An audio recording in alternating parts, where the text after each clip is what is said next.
1956 el psicólogo George Miller hizo algunas investigaciones respecto a la cantidad de ítems que se pueden almacenar en la memoria a corto plazo, llegando a la conclusión que eran más o menos 7 elementos, denominando así al número 7 como mágico. En estudios recientes se han confirmado estos hallazgos de hace más de medio siglo atrás, y es que nuestra memoria a corto plazo es capaz de recordar de mejor manera cuando los elementos se agrupan en clasificaciones similares.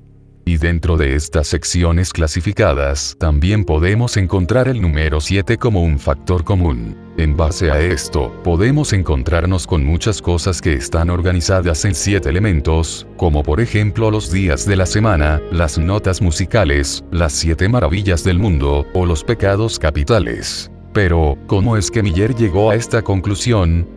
Primero es importante mencionar el contexto en el cual estaba inmerso Miller, ya que hacia finales de los años 50, la psicología cognitivista estaba agarrando mucha fuerza como corriente, debido a sus diferencias en la forma en que comprendía a la mente humana en comparación con el conductismo, por lo que se comenzó a utilizar el término de revolución cognitiva para referirse a este periodo de la historia de las ciencias psicológicas.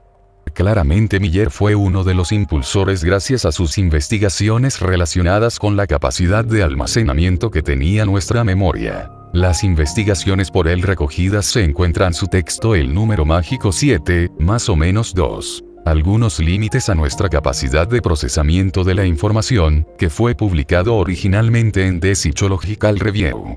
En unos de sus experimentos presentaba a los participantes una serie de figuras de colores, y cada uno relacionado con una palabra arbitraria, siempre la misma palabra para cada color. El número de palabras, relación palabra-color, era diferente para cada experimento. Lógicamente, cuando eran pocas, el participante tenía una mejor ejecución que cuando eran muchas, ya que los errores aumentaban considerablemente. Lo curioso es que en todos estos experimentos aparecía una regularidad extraña en cuanto al número de elementos que un participante tenía que reconocer, categorizar o memorizar durante una prueba. En la mayoría de los trabajos los índices de ejecución óptimos se encontraban en un máximo de entre 5 y 9 elementos. Es decir, 7 con una desviación de 2 elementos. Más allá de aquí el sistema se sobrecargaba. También utilizó otros elementos en sus experimentos, como los recuerdos de tonos musicales, puntos en el espacio, la luminosidad de los colores, el grado de salinidad del agua, fonemas, etc.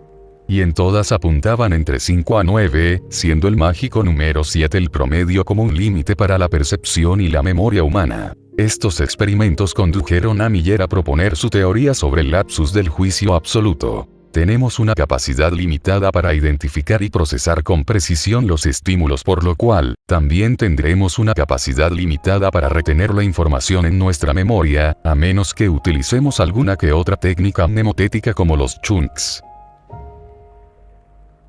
Los chunks son unidades de información en las cuales integramos con cierto sentido los datos más sencillos. En la lógica de Miller, un dato sencillo sería el equivalente a una palabra, mientras que un chunk estaría compuesto por varias palabras, sería una oración. Algo mucho más simple para recordar porque cobraría un sentido para la persona. Por ejemplo, es más fácil recordar un poema si memorizamos por versos que si lo hacemos palabra por palabra. O en una lista de cosas que necesitamos comprar, nos será más fácil si las agrupamos de acuerdo a su utilidad. Así, Miller afirmaba que la mejor forma de recordar es trasladar toda la información a un código verbal que tenga sentido para nosotros mismos, de forma que podamos establecer grandes paquetes de información, pues de lo contrario nuestra memoria visual podría solamente retener unos pocos detalles de los sucesos. Por otra parte, Miller señala que la cantidad de información es lo que se entiende como variación, y la cantidad de información transmitida se entiende como correlación. Por lo tanto, un bit de información es lo que necesitamos para tomar una decisión entre dos opciones con la misma de probabilidad de aciertos. 2 bits de información significan decidir entre 4 alternativas. 3 bits de información decidir entre 8 alternativas. Y así sucesivamente. Podemos concluir que estos estudios realizados en los años 50 aún siguen siendo relevantes para la psicología cognitiva en pleno siglo XXI.